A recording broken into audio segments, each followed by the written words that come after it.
নমস্কার বন্ধুরা, আশা করি আপনারা সবাই ভালো আছেন। আজ আমি বানাবো অনেক রকমের সবজি দিয়ে একটি লাবড়ার রেসিপি, নিরামিষ সম্পূর্ণ। তো এটি কিভাবে আমি বানাই চলুন দেখে নেবেন। প্রথমে এখানে নিয়েছি অল্প মিষ্টি কুমড়া, তারপর অল্প একটু পালং শাক, অল্প একটু সাদা মূলো, তারপর অল্প একটু কচু নিয়েছি 4 পিস, আর 2 টুকরো এখানে দুটি নিয়েছি রাঙা আলু, অল্প ফুলকপির ডাঁটা, অল্প উলকপি এবং অল্প একটু শিম আর অল্প একটু বিনস নিয়েছি। তারপর নিয়েছি অল্প একটু আমি কড়াইশুঁটির খোসা নিয়েছি।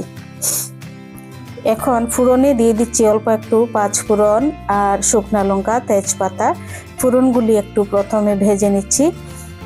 খুব সহজভাবে এই রেসিপিটি বানাবো আজকে। প্রথমে মিষ্টি কুমড়াগুলো আমি দিয়ে দিচ্ছি ফোড়নের মধ্যে।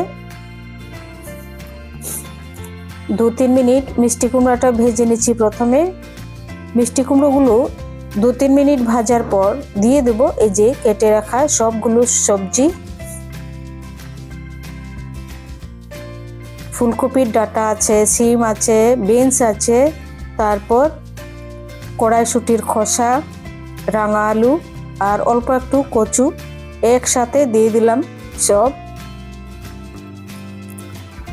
এবার দিয়ে দিচ্ছি মশলা।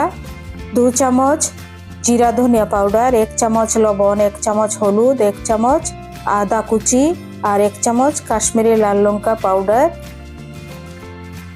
এবার দিয়ে দিচ্ছি এই যে কড়াইশুঁটির খোসা পরিষ্কার করে রেখেছিলাম, এটি দিয়ে দিলাম।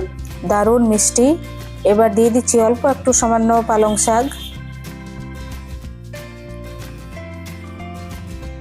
এবার 10 মিনিট ঢাকা দিয়ে সেদ্ধ করে নিচ্ছি। 10 মিনিট হয়ে গেছে, দেখুন দারুণ সুন্দর হয়েছে, সবগুলো সেদ্ধ হয়ে গেছে। এবার দিয়ে দিচ্ছি অল্প একটু কাঁচা লঙ্কা কেটে।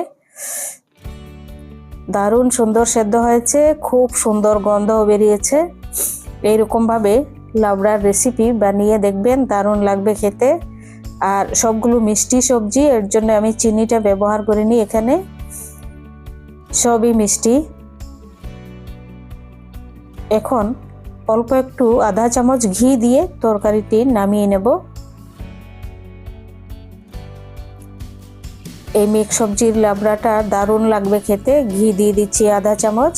এবার গ্যাসটি অফ করে দিলাম। দেখুন, আপনাদের যদি রেসিপিটি ভালো লেগে থাকে চ্যানেলটি সাবস্ক্রাইব করবেন, লাইক করবেন, শেয়ার করবেন, কমেন্ট করে জানাবেন কেমন লেগেছে আপনাদের এই মিক্স সবজিটি। এটি খিচুড়ির সাথে দুর্দান্ত লাগবে খেতে, খুব মিষ্টি, ঝাল মিষ্টি।